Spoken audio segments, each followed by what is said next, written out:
Okay, class, so today is April 21st, 2022. Now, what did we talk about in the past couple of weeks? What two novels have we been looking at? We're looking at a novel and a movie. Can you go ahead and read this for me, Jenny?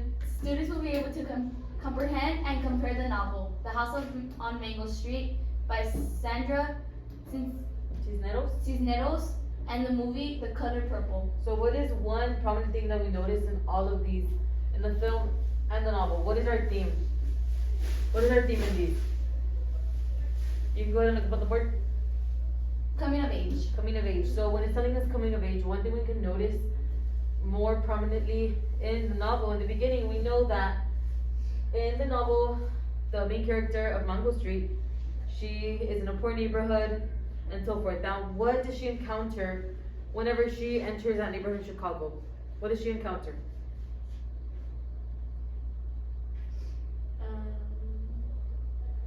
She encounters various forms of abuse, physical and sexual, and that's also one thing we see in The Color Purple. But the only difference we see there is that in The Color Purple, the girl is not Mexican American. She is a what? African American young girl, okay? So I want you to go ahead and read me just a little summary of The House on Mango Street, right here. A Mexican girl of the age of 12 who lives in Chicago undergoes many battles in her life.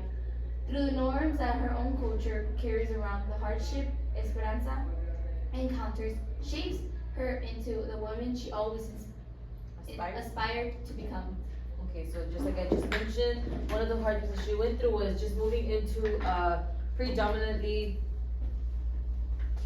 just varied culture, something that she had never encountered. We also know that when she moved to Chicago, she lived in a one-bedroom apartment with her family. Now think of that. You're living in a one-bedroom apartment, and you're not talking, it's you, your mom, and your dad. You have two other siblings. So how would you feel in that situation? How do you think you would feel?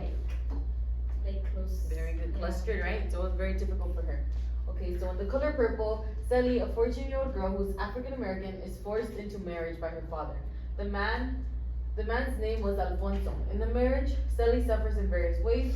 She is expected to stay home, take care of the kids, and be a wife. Sally, through tribulation and battles, overcame. So Sally's main goal was to be a blues singer. That's what she always wanted. But her husband, Alfonso, always brought her down. And also, you need to think about, so let's say you're a 14-year-old girl. Do you think you want to be taking care of a random man's kids? No. That's basically what happened in that situation, okay? So now I want you to go ahead and the movie, Johnny. Both were expected to stay home and take care of kids, Okay. and do not have their education, stay-home wives. Both were expected to stay home and take care of children. Now, when you look at Sally's case, do you think it was children, or who else do you think it would be? It was her what? The husband? In Sally's case, in the house on Mango Street. Who was she taking care of? Her siblings. Okay. No, what was the other example you provided? They do not have education, and they also have to. They're at stay home at wives or stay at home wives. They were not allowed to.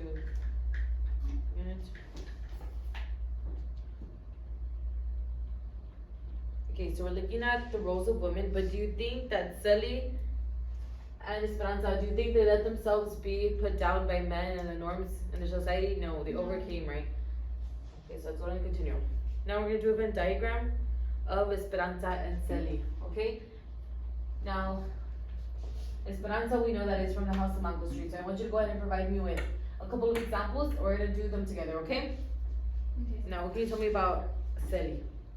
Sally? I'm sorry, Esperanza. Wants to go to school in order to be educated.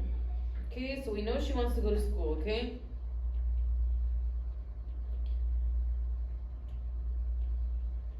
So, now comparing that to Sally, we know Sally wants to become a what? A blues singer. Sally wants to become a blues singer.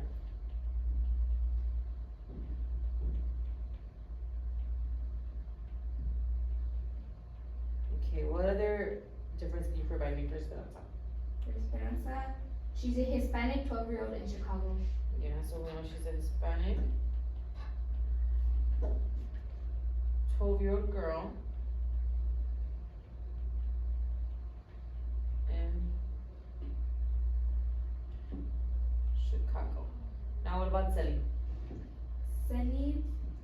She's African American, 14-year-old in the South. And now think about the South. Remember, this is taking place in the early years. Now, based on like your history of the South, what is the South predominantly? There's a lot of racism, right? We also know that. So we can also predict that Sally went through a lot of racism living in the South, especially as a young African American girl. Okay, can you provide me with some similarities? They were expected to stay home and clean and take care of their kids. Okay, so they were expected to Take care of kids. stay home, clean, and take care of kids. Okay, what other similarity can you provide me with? They both overcome and become who they wish. Okay, so they both overcome. Now another similarity that we know is that they both underwent a lot of abuse.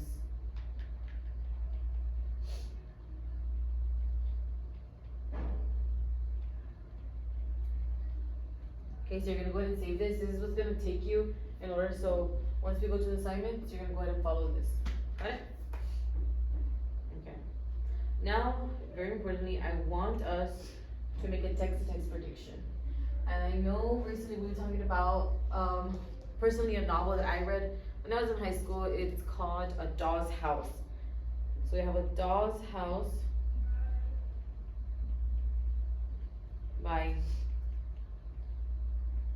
Henrik Ibsen. Now, just by the name, we think about a doll's house. A doll's house is usually what? Big. Okay, now looking at our text-to-word comparison, what can we compare to that of the text in the novel to the world? In the past, Hispanic cultures were similar to those of the movie and novel. Okay, so we know that they're compared to those of the movie and the novel. Okay, perfect. Now we know that growing up in Hispanic culture, you know, for example, my grandparents, you really never get the opportunity to go to school. You basically just stay home, take care of kids, and now okay. So now we're looking at our text itself. Now, the connection that I last made would apply to our text itself. How I compared the text to my ancestry. So my ancestry, like I mentioned, my grandmother, she lived in a small town in Mexico. She was just expected to clean, take care of the kids, and so forth. And unfortunately, she did not overcome that. She does, I mean, she's a happy woman, right? But it comes to the extent where, I mean, that's all you know, so basically that's where you stay. Now, can you provide me with an example of text itself, Johnny? Related back to the Mexican culture in the past, opportunities that were present to ancestries compared to the ones of today. Yes, great job, Johnny. So make sure you're taking notes on this for the following lesson, because we are going to come back and touch this. And thank you.